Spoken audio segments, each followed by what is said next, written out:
Porque la verdad es de todos. Bienvenidos a 7 de la mañana, 1 minuto, hora de actualizar las noticias de Colombia y el mundo en Blue Radio. Mucha atención porque Washington se prepara para recibir al presidente Gustavo Petro esta semana en el marco de su visita oficial para su primer cara a cara con su homólogo Donald Trump, quien en las últimas horas, recordemos, también habló de María Corina Machado y su regreso a Venezuela. El jefe de los Estados Unidos planteó la posibilidad de que tanto ella como Delcy Rodríguez asuman parte del gobierno en el vecino país. Desde Washington, nuestra invitada especial, Catherine Ávila. Felipe, buenos días. Yo los saludo desde Washington, en donde se ultiman los detalles para esa reunión de este martes entre el presidente Gustavo Petro y el presidente Donald Trump. Pues el mandatario saldrá de Colombia hoy sobre las 2 de la tarde y se espera que esté aterrizando en una base militar a las 8 de la noche. La agenda comenzará entonces el lunes y déjeme decirle que lo recibe esta ciudad en medio de un invierno muy fuerte. La temperatura a esta hora es de menos 11 grados Celsius y todos estos días está previsto que esté en este rango. El mandatario viene acompañado de los ministros de Relaciones Exteriores, Defensa, el comisionado de Paz y el director de la DNI, René Guarín. Esto porque uno de los objetivos será, por supuesto, insistir en lo que este gobierno considera resultados en materia de lucha antidrogas. Otro de los temas será Venezuela, un tema al que justamente se refirió el presidente Donald Trump en las últimas horas, hablando del futuro de María Corina Machado. Tenemos que hacer algo con esto, quizás juntar las partes. Es una muy buena persona, pero creo que tengo que decir, al mismo tiempo, el liderazgo actual está haciendo un muy buen trabajo. La reunión entre ambos será entonces el 3 de febrero a las 11 de la mañana en la Casa Blanca. Luego el presidente Petro aprovechará este viaje a Estados Unidos para asistir a la sede de la Organización de los Estados Americanos, OEA, el próximo miércoles 4 de febrero. Esa cita está prevista para las 3 de la tarde en el Salón de las Américas y allí el Consejo Permanente de la OEA ofrecerá una recepción protocolar al mandatario colombiano. Catherine, gracias. Y se levantó la sala plena del Consejo Nacional Electoral sin que los magistrados Fabiola Márquez, Alba Lucía Velázquez y Álvaro Echeverry radicaran ponencia para definir si el precandidato Iván Cepeda puede o no participar en la consulta del próximo 8 de marzo. La decisión quedó aplazada para este domingo. Laura Moreno. Hay novedades en la contienda política desde los sectores de izquierda y centro izquierda. En primer lugar, anoche el Consejo Nacional Electoral levantó la sala plena sin que se presentara ponencia para definir si el senador Iván Cepeda podrá o no participar en la consulta interpartidista del Frente por la Vida prevista para el 8 de marzo. Los magistrados Fabiola Márquez, Alba Lucía Velázquez y Álvaro Echeverry no radicaron el documento, por lo que la decisión quedó aplazada para hoy. Y en esa misma consulta, el exministro del Interior y precandidato presidencial Juan Fernando Cristo invitó públicamente al ex canciller Luis Gilberto Murillo a sumarse al Frente por la Vida. Aquí está su espacio, Luis Gilberto. Esta es la coalición en la que debemos estar para luchar por los cambios en este país. Lo esperamos. Cristo aseguró que esta consulta debe ampliarse a otros sectores políticos que compartan luchas sociales y no quedarse solo como una consulta de la izquierda. Y aunque no estará en la consulta, pero sí hace parte de los sectores progresistas y de izquierda, Clara López hizo oficial su candidatura presidencial al inscribirse ante la registraduría con el aval del partido Esperanza Democrática e iría directamente a la primera vuelta presidencial. Laura, gracias. Y José Félix Laforía habló sobre la carta que envió la semana pasada el director del Centro Democrático, en la que anunciaba su supuesta salida y la de su esposa del partido. Recordemos, María Fernanda Cabal. Según Laforí, el documento fue filtrado y explicó que ni él ni Cabal han renunciado al Centro Democrático. Laura Olarte. Felipe, José Félix Laforía aseguró que ni él ni su esposa, la senadora María Fernanda Cabal, han renunciado al Partido Democrático, Centro Democrático, tras la polémica generada por la supuesta filtración de la carta enviada a la Dirección Nacional de la Colectividad. La controversia se originó luego de conocerse esta carta dirigida al director del partido, Gabriel Vallejo, en la que Laforía expresó reparos frente al proceso interno de selección de la candidata presidencial. Laforía aclaró que sus observaciones no cuestionan el resultado de la elección en la que fue elegida Paloma Valencia, a quien reconocen como candidata presidencial, sino el procedimiento mediante el cual se desarrolló el proceso. Asimismo, cuestionó la respuesta de la Dirección Nacional del partido, a la que calificó calificó como un escueto comunicado, al considerar que se limitó a emitir un comunicado sin dar respuestas de fondo a las inquietudes planteadas y que fue tomada como una carta de renuncia, puesto que en ningún momento se indicó que fuera de esta forma. Finalmente, De la Furia cuestionó esta respuesta y se mantiene al pie, puesto que para poder renunciar se tendría que enviar una carta escrita, Felipe. Laura, gracias. 7 de la mañana, 6 minutos. Y en otras noticias, 4 hombres se dispararon indiscriminadamente contra un grupo de personas que se encontraban en el barrio Los Cerezos, esto en Riohacha. 3 personas fueron asesinadas, entre ellos 2 jóvenes que no superaban la mayoría de edad. Paula Belalcázar. La policía del departamento de La Guajira confirmó el asesinato de 3 personas en el barrio Los Cerezos en Riohacha. Lo más grave es que 2 menores de edad de 15 y 16 años están dentro de los fallecidos, junto con un hombre de 27 años. Una persona más resultó herida y se encuentra en recuperación en un centro asistencial de la zona. De acuerdo con las autoridades, 4 hombres que se movilizaban en 2 motocicletas dispararon en varias ocasiones contra un grupo de personas que se encontraban en la calle 44. Esto es una zona rural entre la salida a Maicao y Valledupar. Uno de los menores de edad fue identificado con nacionalidad extranjera y las otras 2 víctimas mortales como colombianos. La policía informó que, según testimonios de las personas que se encontraban en el lugar de los hechos, la gente intentó ayudar a las personas heridas llevándolos al hospital en motos, pero por la gravedad murieron. La policía investiga esta masacre que tiene bajo el miedo a la comunidad y también está tras la pista de los responsables. Paula, gracias. Y también se vivió una noche violenta en Bucaramanga. 2 hombres fueron asesinados en menos de 2 horas. Alex Salamanca.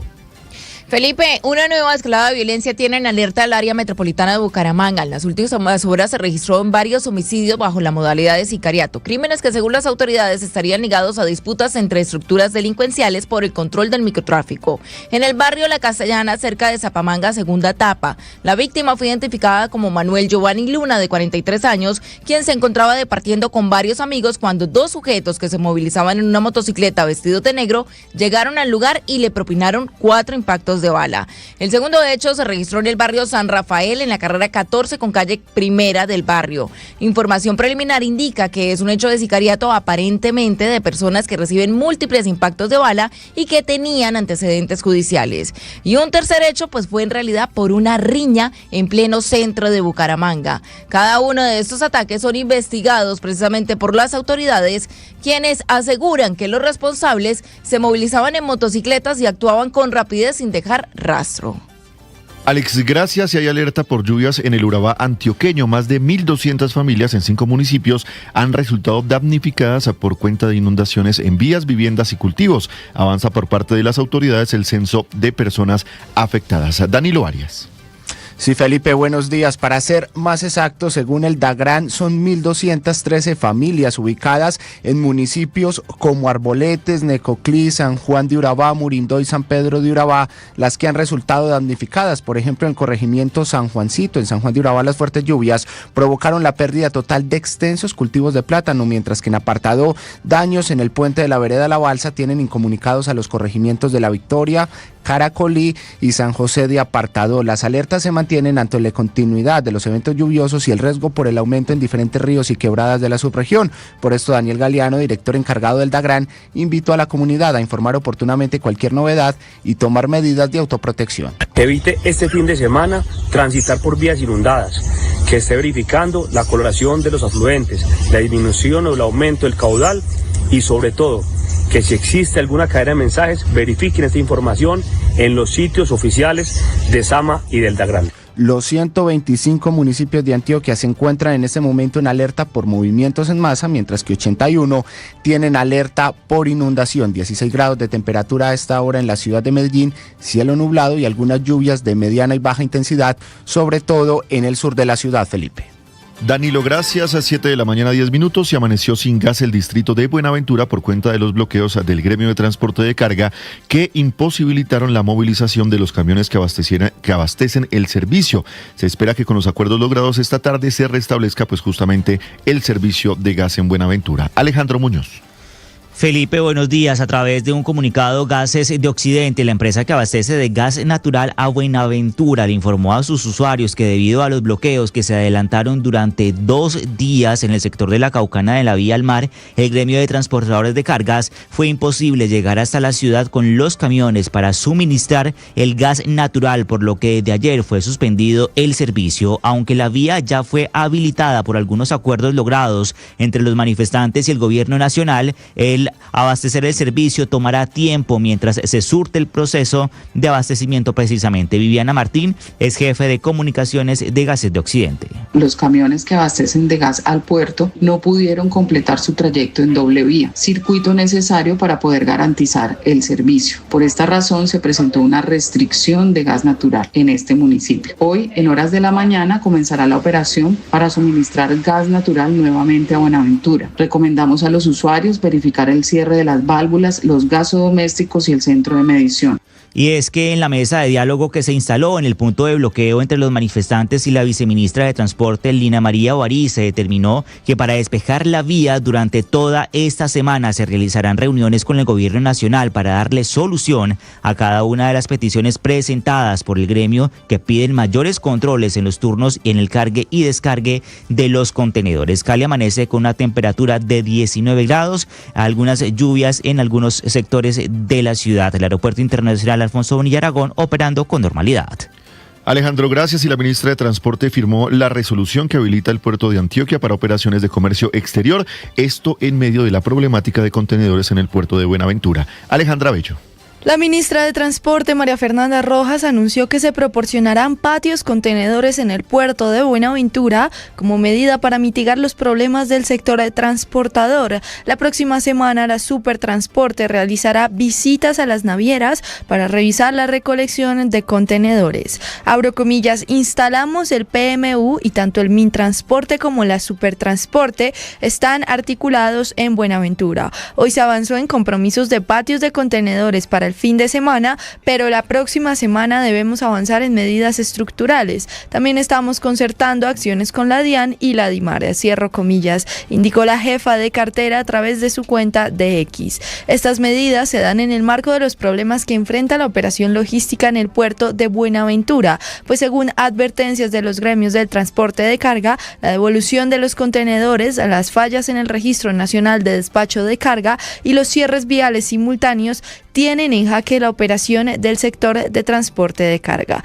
Se espera que en la reunión se tomen más decisiones con el fin de solucionar las problemáticas que enfrenta el gremio transportador en términos de tiempos, seguridad y garantías. 7 de la mañana, 13 minutos. Alejandra, gracias. Y en el sur del Huila, un policía fue atacado con un arma por un sujeto cuando cumplía con sus labores. El uniformado recibe atención médica en un centro asistencial de la región. Julio Díaz.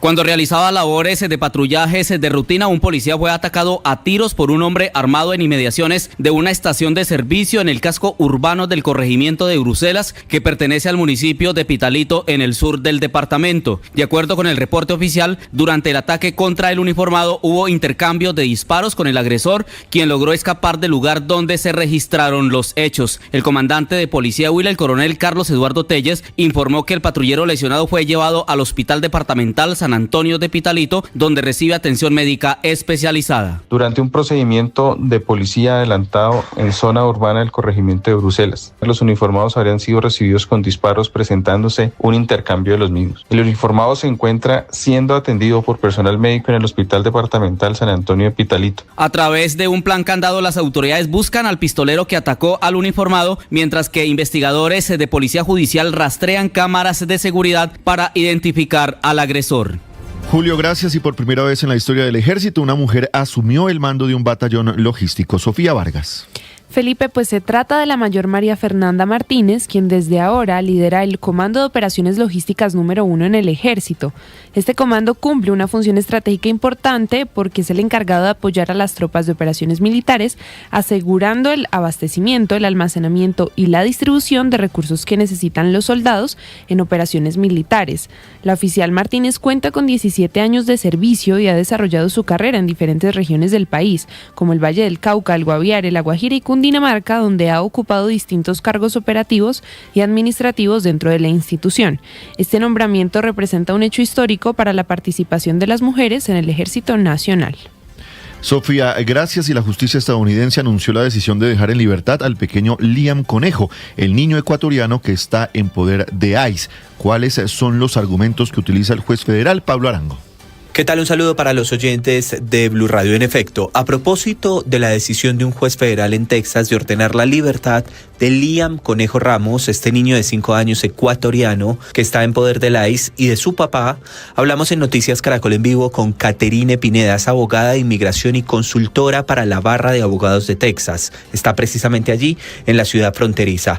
Ella explica varias cosas, por qué se toma esta decisión, cuáles son los cargos en contra del papá de Liam, pero además asegura que se han dado detenciones muy a pesar de que las personas tienen o documentos o son americanos o están en un proceso de asilo político. Esta es parte de su entrevista. El juez toma la decisión basado en un habeas corpus, entonces él ordena que en menos de 3 días tienen que... 7 de la mañana, 16 minutos. Pablo, gracias. Y las noticias deportivas con Gerardo Sojo. Hola Felipe, ¿cómo está? Empezó la jornada 4 de la Liga Betplay. Ayer Cúcuta empató con Fortaleza 1-1, Boyacá Chico perdió contra Santa Fe 1-0 y la jornada de esta tarde está muy apretada. A las 2 de la tarde Bucaramanga jugará contra Alianza Valledupar, a las 4:10 Deportivo Cali enfrentará al Deportivo Pasto, 6:10 Once Caldas enfrentará a Jaguares, a las 8:10 de la noche Millonarios jugará contra Independiente Medellín y en simultáneo a las 8:30 Llaneros jugará contra Águilas Doradas. También hay una buena noticia para Carlos Alcaraz porque gana su primer abierto de Australia contra el serbio Novak Djokovic. Carlos Alcaraz completa su primer Grand Slam. Gerardo, gracias. Ampliación de estas y otras noticias en BlueRadio.com. Quédense en Blue Jeans.